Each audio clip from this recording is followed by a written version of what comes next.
Sabahta kım çok. Sabahta böyle çok. Bütün sabahlar kanı sakız diyorsunuz diye.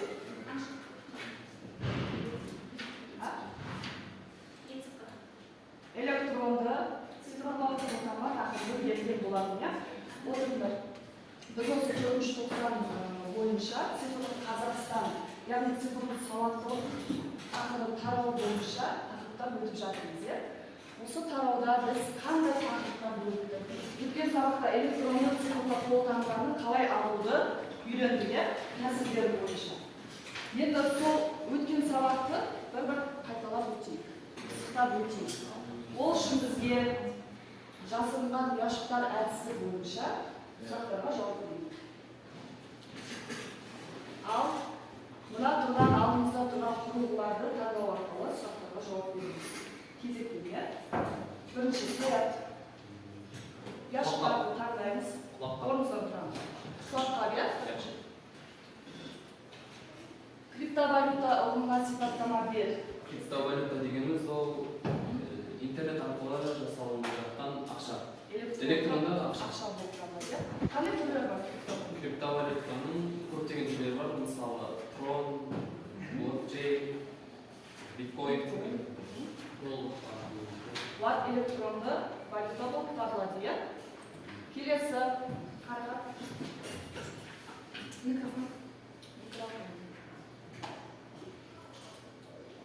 Цифрлық Қазақстан мемлекеттік бағдарламасы жайлы айтамыз. Цифрлық Қазақстан мемлекеттік бағдарламасы қандай мүмкіндіктерге ие болды, Қазақстанға қай жылы келді, қандай мақсаттар болды? Цифрлық Қазақстан 2000 жылы келіп отыр, және осының арқасында қазіргі таңда көптеген мемлекеттермен тереземіз тең болып жатыр деп болады. Мысалы, қазіргі таңда цифрлық заман осылардан барлығы қазір цифрға көшіріп жатыр. Барлық ақпаратты Қазақстанға көшіріп жатыр. Қандай тиімді болды бізге қағаз басылықтан? Бұрын мысалы біз барлық қағаз жүзінде қолмен істеп жүрген болатынбыз, ал қазіргі таңда осы цифрлық тек қана компьютердің арқасында көмегімен адамның жұмысын жеңілдетіп жатыр. Яғни электронды, иә? Жақсы.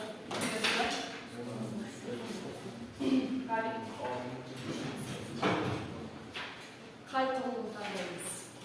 Мынау принтер. Принтер таңдадық. Ақпараттық қауіпсіздік дегеніміз не? Ақпараттық қауіпсіздік дегеніміз ол бізге ақпараттық қауіпсіздікке мысалы біз өзіміздің бір файл немесе бір сілтемені жасаған кезіміздегі безопасность, яғни парольді қою арқылы біз ақпараттық қауіпсіздікті жүзеге асыра аламыз. Және осы ақпараттық қауіпсіздік түрлеріне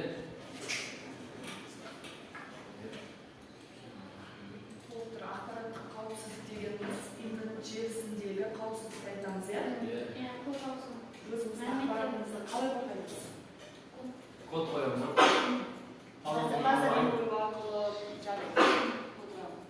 Келесі.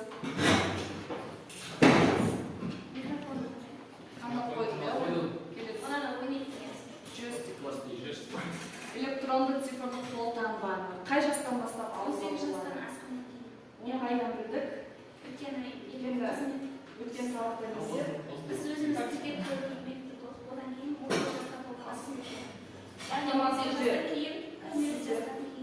18 жасқа толмағандықтан бізге не берген жоқ, сіздерге қолтаңба алынады. Яғни 18-ге толғаннан кейін аламыз ба? Кәмелеттік жасқа толмайды. Келесі жалғасы. Экран. Монитор. Электронды цифрлық қолтаңба сертификатының мерзімі қандай? Қолтаңбаны алғаннан кейін қанша жылда? 3 жылға дейін жарайды деді ғой, иә? Одан кейін қайтадан не істеу керек? Жаңартуымыз керек. Келесі.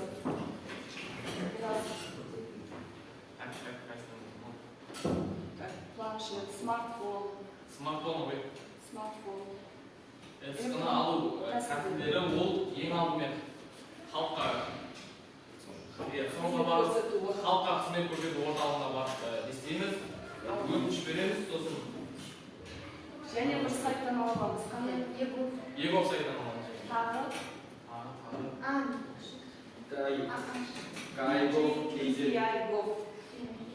Киайгов сайтынан аламыз. Жақсы. Өтініш бере аламыз, иә? Келесі.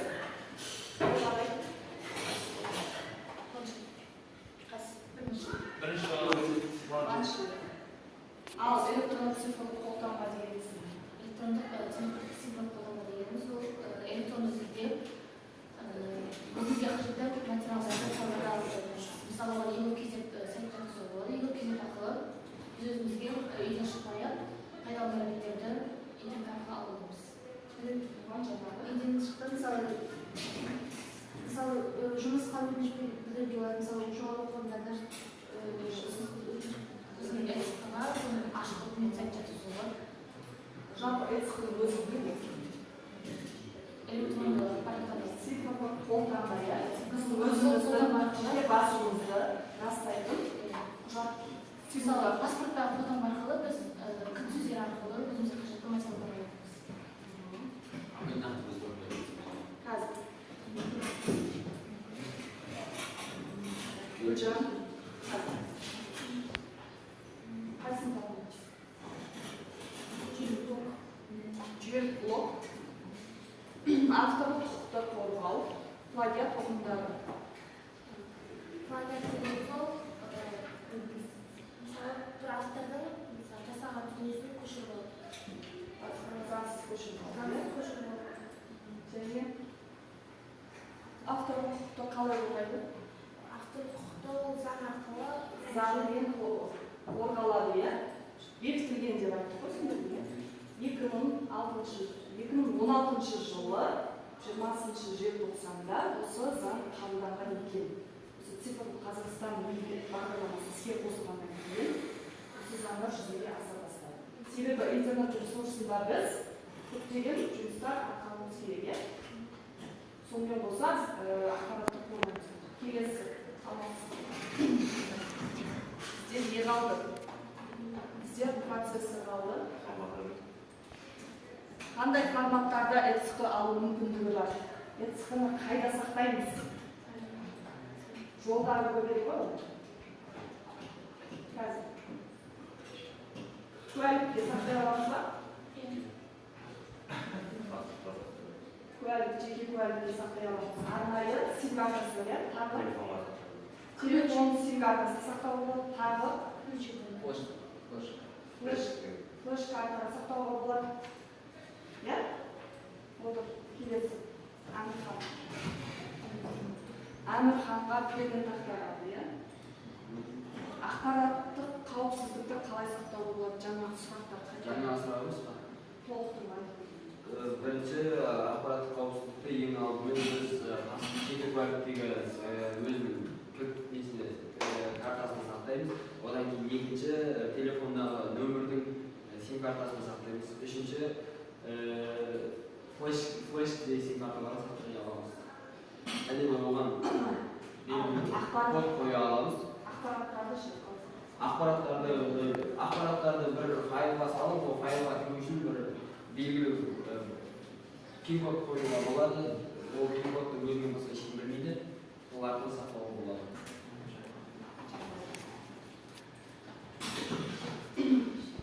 Ал енді біз алдыңғы сабақта электронды цифрлық қолтаңбаны алу әдістерін үйрендік. Енді осы электронды цифрлық қолтаңбаны қайда қолданамыз? Қай порталға кіру үшін қолданып? егов сайтына кіру үшін, порталына. Яғни бүгінгі сабағымыздың тақырыбы электронды үкімет. Дәптерлерді ашып жазылғанда электронды үкімет. Біз өткен сабақта да жол өткен болатынбыз, бұл тақырыпты. егов.kz бұл электрондық үкімет порталы, яғни интернет ресурсынан біз кіре аламыз. Және халыққа қызмет көрсету орталығына барып біз керекті мәліметтерімізді ала аламыз дедік, иә? Енді тез жазылып бүгінгі күнді жазып тақырыпты жазамыз.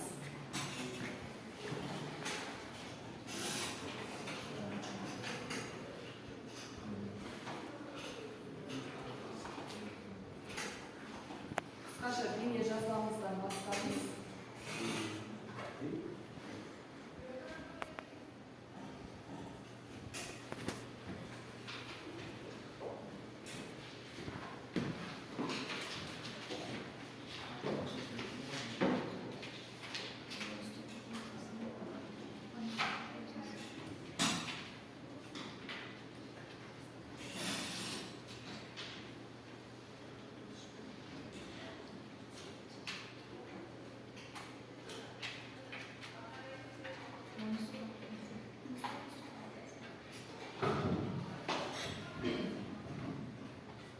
Жазып алайық.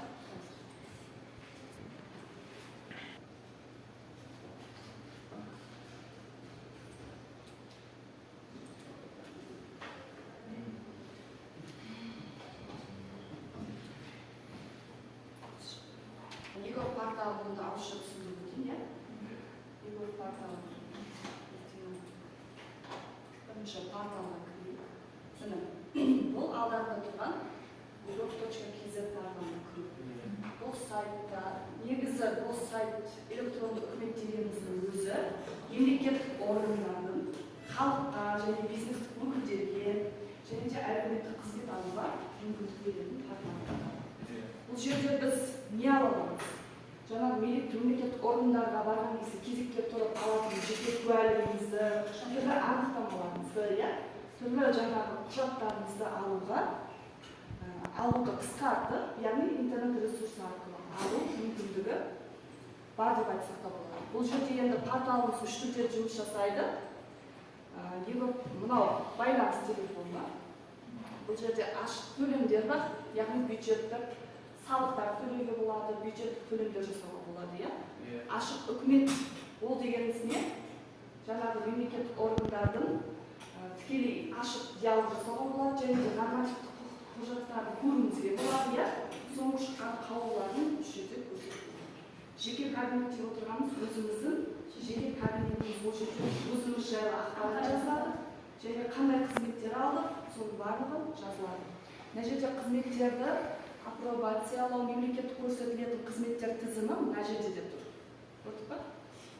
Осы жерден біз керекті азаматтарға бизнеске қызметтерді ала аламыз. Және портал туралы білгіміз келсе, осы жерге кіріп білсек болады. Көмек дегеніміз, яғни онлайн сұрайтын құжаттарға көмек сұрау арқылы кіре аламыз. Және бұл жерде айта кететін жай, авторизациялану және авторизацияланбаған деген ұғым бар, иә? Яғни тіркелген, тіркелмеген. Біз тіркелу үшін тіркелмесек не істей аламыз біз? Тек қана бір реттік паролмен жоқ.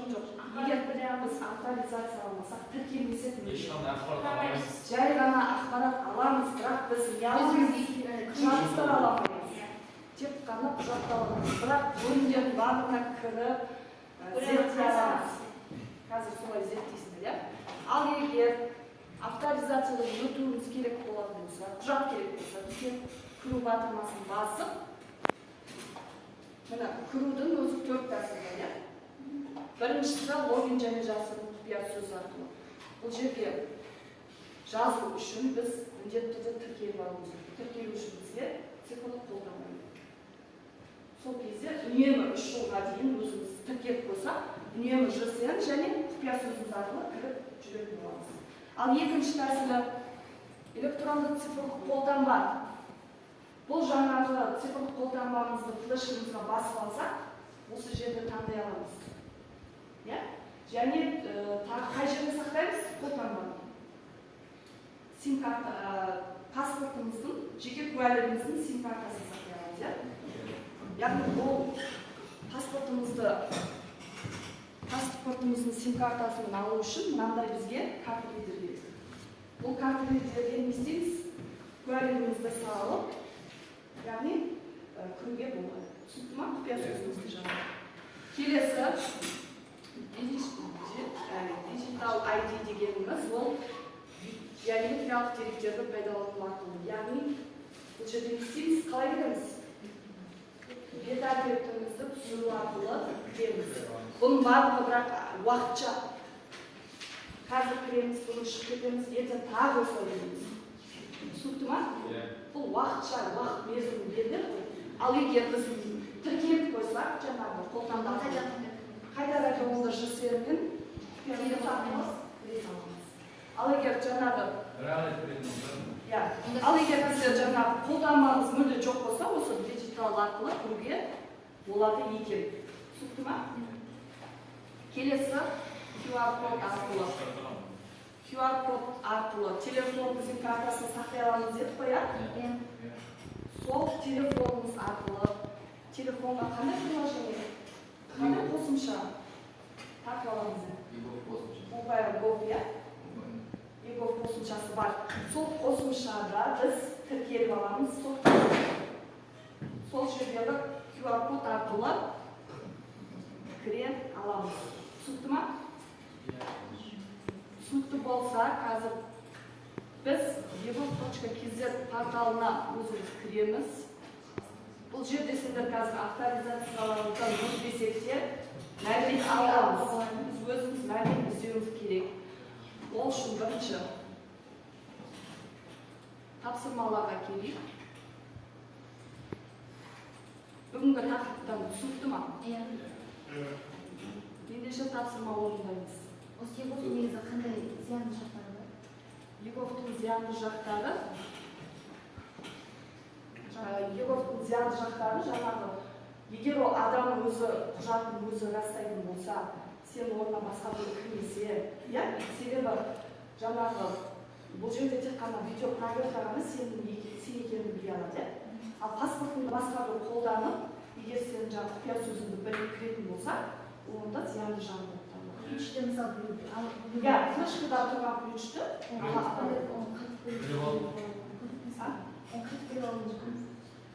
ключін сенің бұзбайды ғой, тек флешкада тұрады. Жоқ, ешқандай ешкім бұза алмайды ключтарын. Бұза алмайды, тек қана өзің бермесең бұза алмайды. Бұл ақпарат, бұл заңмен бұзаланады. Бұл нәрсе өзіңнің жеке басыңды растау үшін берілетін нәрсе. Сондықтан ол бұзуға болмайды, бұза алмайды. Түсінікті ма? Ал ендеше электронды үкіметті ендірудің артықшылықтарын атаңыздар. Қандай артықшылықтар бар енді? Үйде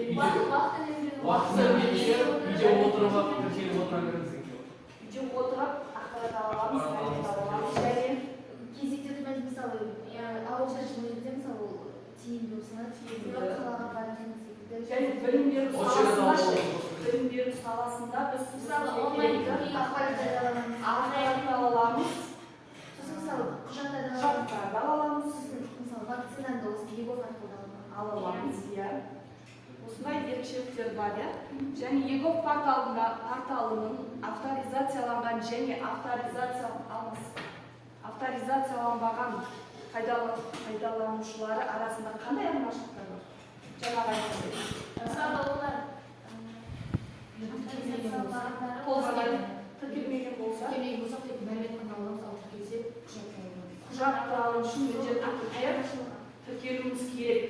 Ал егер сайт өзін толық білгісі келсе, тіркелмей-ақ беруге болады.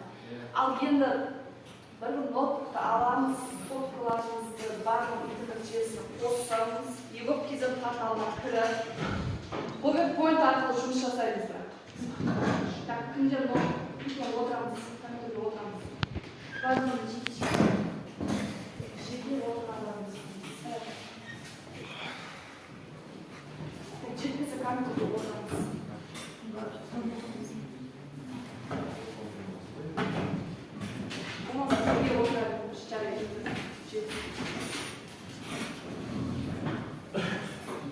Бұл жерде бірінші деңгейде былай электронды үкіметті пайдаланатын елдер деген тақырыпта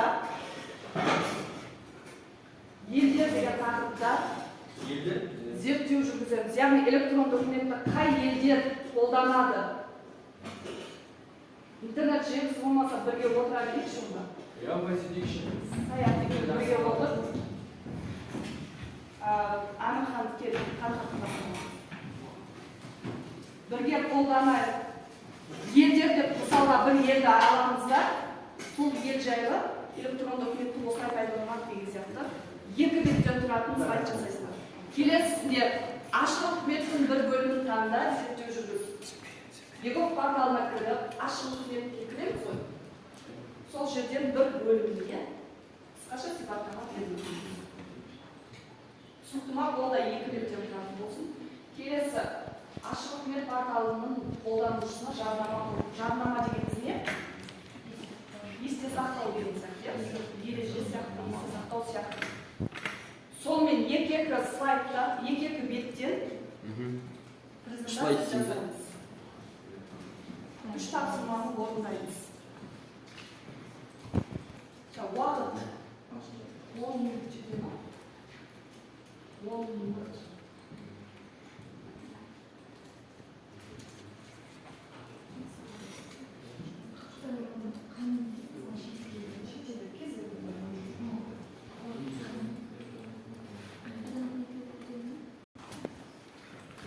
Слайдқа қоямыз, иә?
Басқа елдің несін жазамыз ғой? Экоп деген электронды үкімет жасады. Мәліметсіз дейміз ғой. Бір елді арасында. Қалай жұмыс істеп Италияның қалай? Италияда қалай жұмыс істеп бір елді негізге ала отырып жасаймыз. Слайд бар. Слайд қаламыз. Екі беттен 6 бет жасауымыз керек.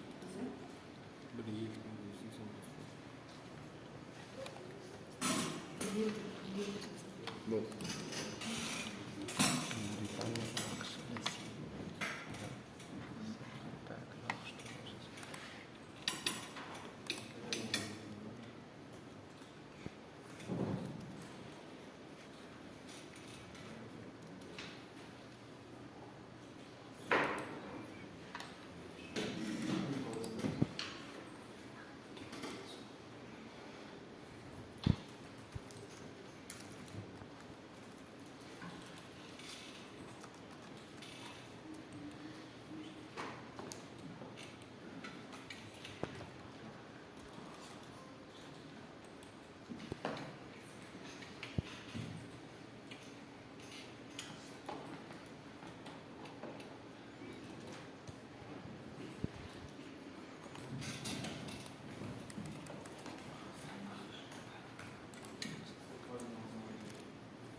жылдан отырамыз. 5 минутымыз өтті.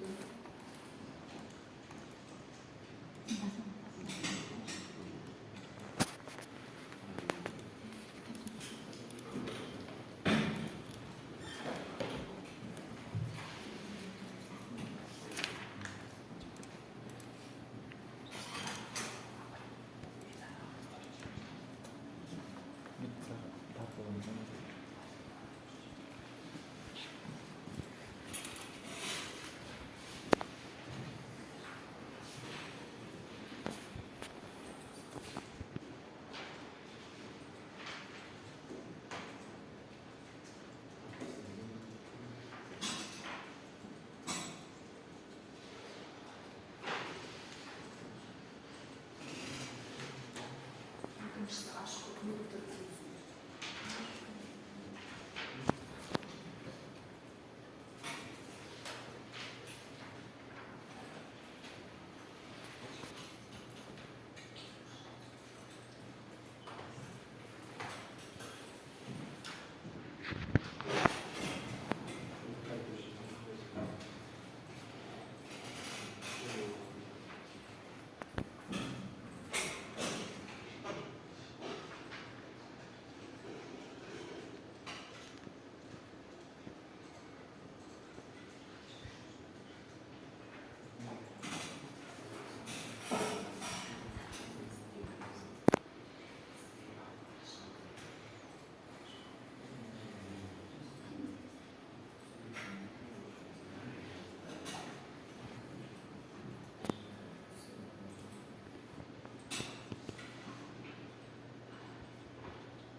жалпы елдерге тоқталатын нәрсе. Жалпы.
Тағы кішкене уақыт болсам жылдам жасай. Біріншісін бітіп па?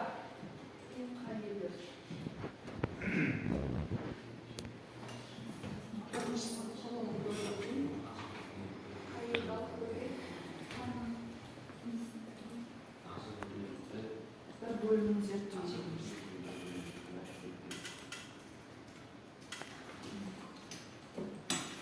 Толғанай пайдаланатын елдер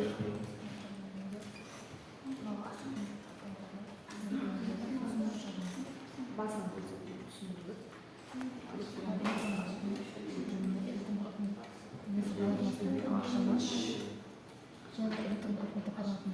Қандай елдер пайдаланады?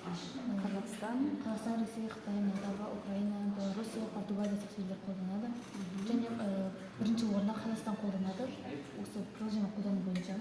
Және Ресей, Украина, Молдова секілділер 36-69 орындарды алып отыр.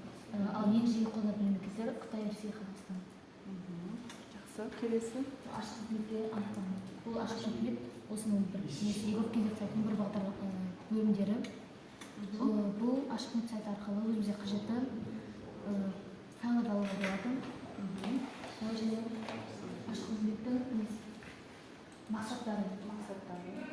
Оның негізгі мақсаты ашық және халық алдында есептелген мемлекеттер құру, азаматтардың мемлекеттік басқару саласындағы құқықтар мен мүмкіндіктерін кеңейту, жемқорлыққа қарсы күресті күшейту мен жаңа технологияларды мемлекеттік басқару тиімділігін арттыру үшін қолдану туралы. Келесі. Ашық қызметтің бөлімдері. Қандай бөлімдер бар?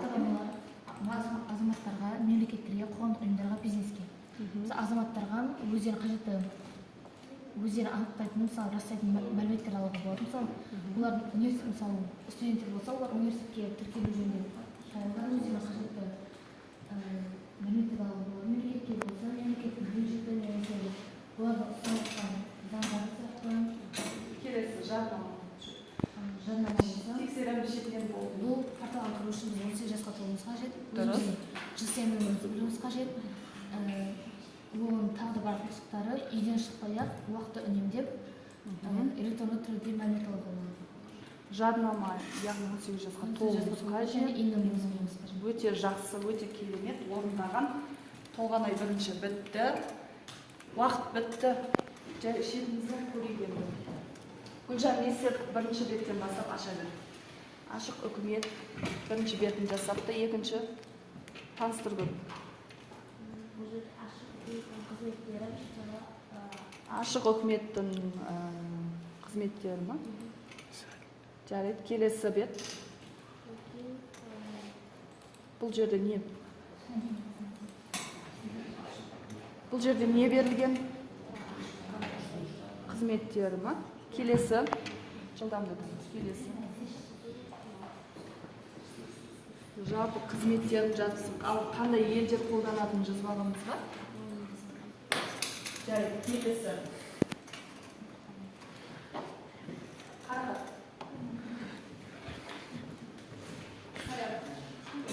Ашамыз болды. Бітті ма?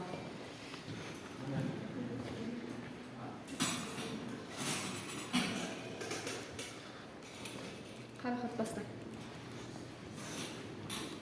Ол бірінші беттен бастап өзім түсіндірді. Мәлімет жеткілікті, ары қарай ауызша айтасың.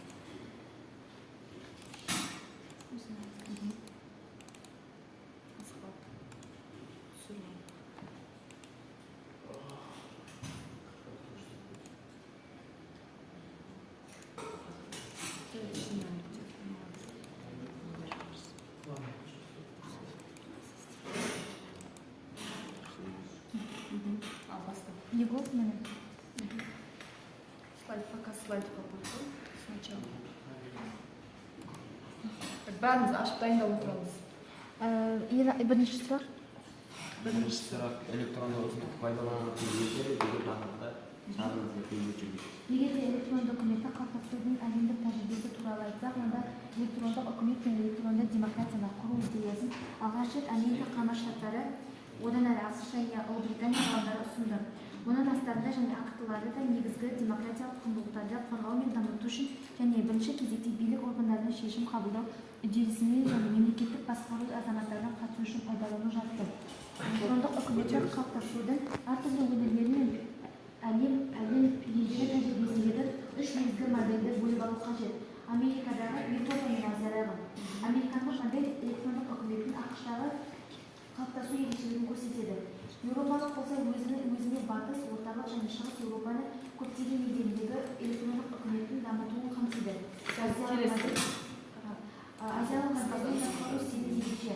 Ол когнитивті мәдениеттің азиялық құқықтарына және сатылық пирамидаға координаты бойынша ұйымдастырылған. Және Біріккен Ұлттар ұйымы ғалымдардың рейтингісі 2016 жылғы электрондық үкімет даму деңгейі бойынша Ұлыбритания 2-ші орында, Австралия 3-ші орында, оңтүстік Корея сондай-ақ ақш елдерінің елдерінде 12-ші орында, Ресей 35-шісінде, Ресей 60-шысында, Қытай, Өзбекстан мен Қырғызстан 80-ші, ал Қазақстан 97-ші орында тұрған болатын. Қазақстан 97-ші орында тұр. Қазақстан барлық тмд елдерінің базы осыған болатын, және ол сол кезде 33-ші орынға көтерілген болатын. Ашық үкіметтің бөлімін таңда зерттеулер жүргізу. Ашық порталы, ашық деректер порталы. Оны біз Data Ecos KZ арқылы іздейміз. Ашық үкімет компоненттерінің бірі мүдделі азаматтарының Қазақстан Республикасының мемлекеттік органдарының шартын әртүрлі деректер жинауын толық қол жеткізу қамтамасыз ету мақсатында құрылған. Ақпарға қол жеткізу туралы заңға сәйкес ашық деректер бұл машинамен оқылатын түрде ұсынылған және одан әрі пайдалануға өзгеріссіз түрде қайта жариялауға мүмкіндік береді. Қай бөліміне тоқталдық біз? Ашық деректерге тоқталдық. Ашық деректер жиынтығын қалай табуға және жүктеуге болады. Бүгінгі күні Data Ecos порталында келесі ақпарат тілдері орналастырған 3000-нан астам жиынтық деректері бар. Олар Қазақстан орталық мемлекеттік органдары және оған кіру үшін басты беттен деректерді таңдаймыз. Соның ішінен ашық деректер порталын таңдаймыз. Сол кезде осындай деректер шығады, осылардың ішінен өзімізге керекті ақпараттарды таңдап нұсқаларды таңдаймыз. Мысалы, нұсқаты осының ішінен бірінші нұсқаны шығады, соны таңдаймыз. Жүктеу деген кезде де бірнеше бөлімдер болады. Деректерді таңдаған кезде өзі белгіленген таңдаған болады. Мысалы, бұл жерде экономика және бизнес бойынша таңдалған болады және соған байланысты нұсқалар шыққан болады. Керемет. Келесі маңыз таныстық. Электронды үкіметті қалыптастырудың негізгі мақсаттарын жатқызатындар мемлекеттік қызметті активін пайдалану және азаматтардың мемлекеттік басқару үдерісінің қатысу дәрежесін ұлғайту және мемлекеттік қызметті ішкі тиімділігін арттыру негізінде электронды үкіметті құру идеясын Қазақстанда бірінші рет президент Нұрсұлтан Әбішұлы 1997 жылы Қазақстан 2030 мемлекеттік бағдарламасында көтерген болатын және электрондық үкіметті Қазақстанда енгізу мемлекеттік органдардың азаматтар мен ұйымдарға қызмет көрсету сапасын жақсартуға және мерзімдерін қысқартуға, әртүрлі мемлекеттік базаларға қолжетімді қамтамасыз етуге, мемлекеттік арналардың қызметін іздеріне мүмкіндігіне құрамы бойынша тиімді де ақпаратты құруға бағытталған. Және сондай Ұлыбританияда үкіметті жаңғырту, яғни бұл жерде Ұлыбританияда қалай пайдаланатынын айтылады. Және мемлекеттік аппарат пен азаматтық қатынастарда ыңғайлы болу мақсатында электронды үкіметті осы 2014 жылы және 2015 жылдары ашық үкіметтің мынадай Келесі бетін көрсетіп. ашық деректер, ашық МХА және ашық бюджеттер, ашық диалог және мемлекеттік органдар қызметтерін тиімді бағалау. Келесі болды. Сіз өтіп кетейік. Бұл жерде ашық диалогтың қандай қызмет атқарып кеткен болатыныз? Жарайды. Келесі Жарылқасындікі көрейік. Электронды үкімет пайдаланатын елдер Ұлыбритания, ақш, Ресей, Қытай, Қазақстан, Өзбекстан, Қырғызстан және дүниежүзі бойынша ақша аударудың жылдам әрі сенімді тәсілі ол Western Union компаниясы болып табылады. Және де олар 150 жылдан бері өздерінің қызметін бүкіл әлемге ұсынып келеді. Жарайды. Келесі Ерасыл. Бұл мемлекеттік қызмет көрсету. Қай елдерде қолданады соны? Және оңтайландыру, қоғамды мемлекеттік басқару мәселелеріне тартуды арттыру және ішкі бизнес процестерді жетілдіру мақсатында Бірақ деп жасады ба? мақсатында ақпарат коммуникациялық жүйе.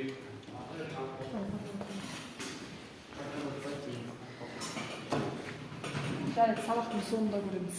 Ал енді келесі біз сабағымызды бекіту үшін осы электронды үкіметке тест тапсырмасын орындап жүрсек, тез сайтқа кіреміз. QZIS кодты жазамыз.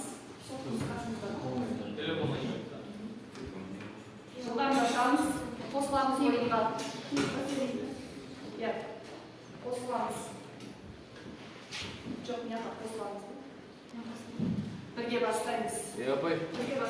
Жылдамдатамыз. Жылдамдатамыз.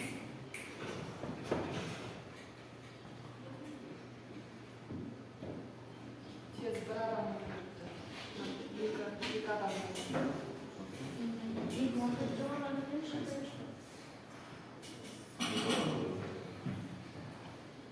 Ноут сенде көрсетіш, ноутбуктарда интернет бар, жылдамдатып өткіземіз.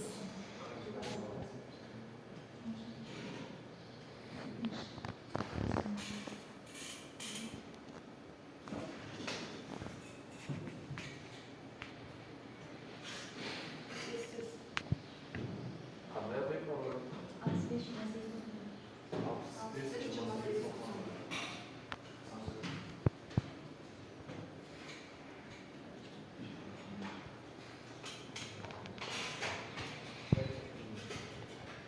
Қосыламыз келесі сабақта біз осы гипокизм порталына түрлі анықтамалар мен қызметтер алу жолын көрсетеміз.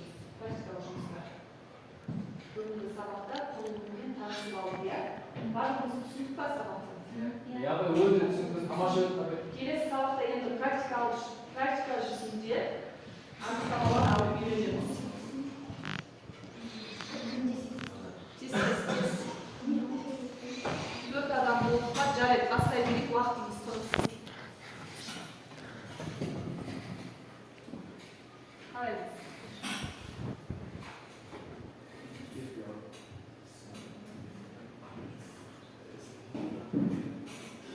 Сұрақ келді ма?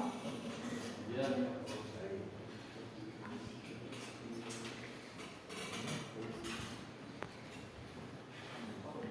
Қазір анықтаймыз, қалай жауап береміз. Экраннан белгілі болып тұр.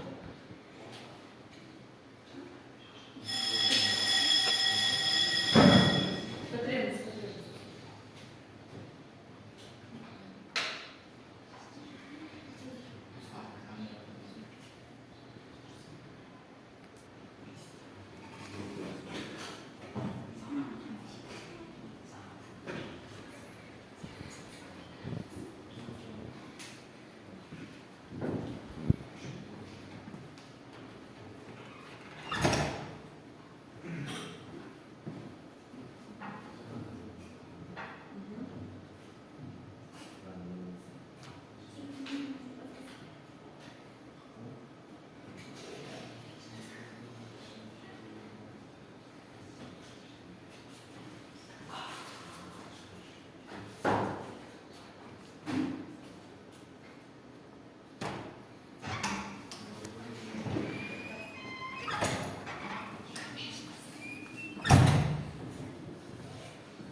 Жылдамдатып тапсырамыз. Қанша сұрақ болды?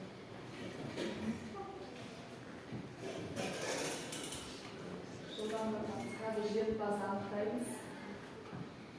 Бүгін қарақат, толғандай, Наргиз өте керемет деңгейде. Қалғандарыңыз да өте жақсы. Саят пен Ғабитті қазір көреміз.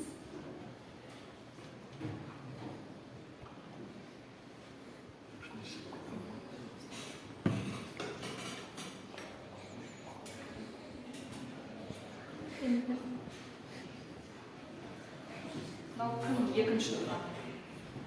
Айсұлтан апай, Саят деген бар, солай. Саят пен Ғабит деген бар.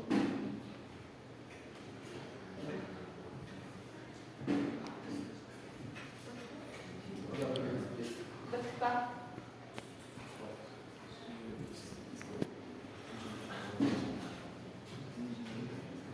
Үйде атаудыңыз, Бітті ма? Атаудыңыз. Саят, сендер бітті біле ма? Бітіреміз тез-тез.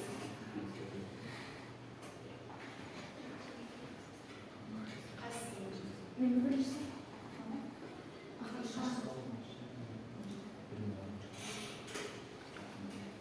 Тоғызы болып көрген. Келесі сабақта жақсылап сабақты оқып түсініп келеміз. Үй тапсырмасынан осы тақырыпта. Келесі сабақта біз практикалық жұмыстар жасайтын боламыз. Ал ендеше аяқтарға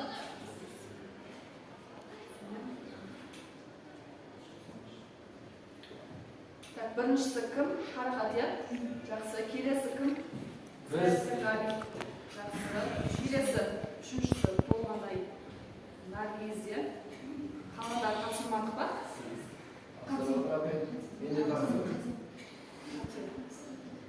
Жарайды. Осымен аяқтайық сабағымызды.